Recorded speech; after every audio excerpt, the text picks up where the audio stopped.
years of the 20th century, Vienna was Europe, the fertile, edgy, self-deluding hub of a culture and a civilization on the threshold of apocalypse. Between the wars, reduced from a glorious imperial metropole to the impoverished, shrunken capital of a tiny rump state, Vienna slid steadily from grace, finishing up as the provincial outpost of a Nazi empire to which most of its citizens swore enthusiastic fealty.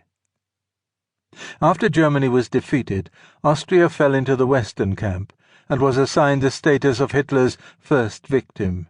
This stroke of doubly unmerited good fortune authorized Vienna to exercise its past.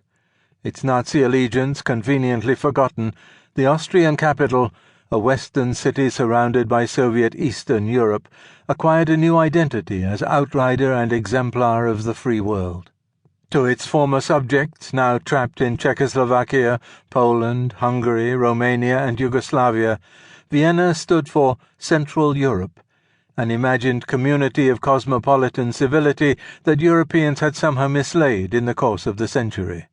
In communism's dying years, the city was to become a sort of listening post of liberty, a rejuvenated site of encounters and departures for Eastern Europeans escaping West and Westerners building bridges to the East. Vienna, in 1989, was thus a good place from which to think Europe.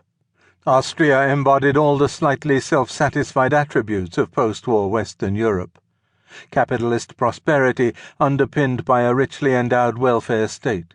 Social peace guaranteed thanks to jobs and perks liberally distributed through all the main social groups and political parties. External security assured by the implicit protection of the Western nuclear umbrella, while Austria itself remained smugly neutral. Meanwhile, across the Leitha and Danube rivers just a few kilometers to the east, there lay the other Europe of bleak poverty and secret policemen.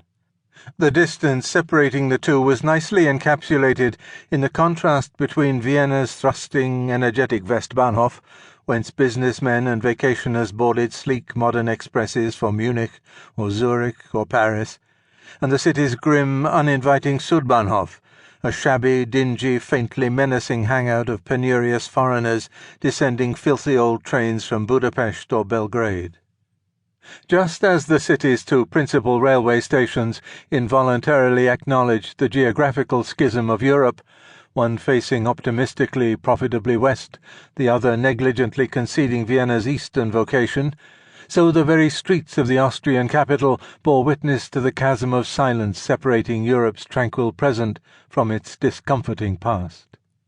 The imposing, confident buildings lining the great Ringstrasse were a reminder of Vienna's one-time imperial vocation, though the ring itself seemed somehow too big and too grand to serve as a mere quotidian artery for commuters in a medium-sized European capital. And the city was justifiably proud of its public edifices and civic spaces. Indeed, Vienna was much given to invoking older glories, but concerning the more recent past it was decidedly reticent.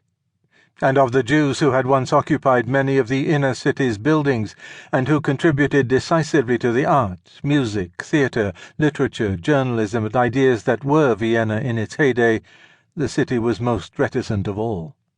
The very violence with which the Jews of Vienna had been expelled from their homes, shipped east from the city, and stamped out of its memory, helped account for the guilty calm of Vienna's present.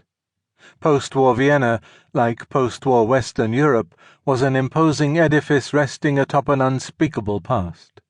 Much of the worst of that past had taken place in the lands that fell under Soviet control, which was why it was so easily forgotten in the West or suppressed in the East. With the return of Eastern Europe, the past would be no less unspeakable, but now it would, unavoidably, have to be spoken. After 1989, nothing, not the future, not the present, and above all not the past, would ever be the same. Although it was in December 1989 that I decided to undertake a history of post-war Europe, the book did not get written for many years to come. Circumstances intervened. In retrospect, this was fortunate. Many things which have become a little clearer today were still obscure back then. Archives have opened. The inevitable confusions attendant upon a revolutionary transformation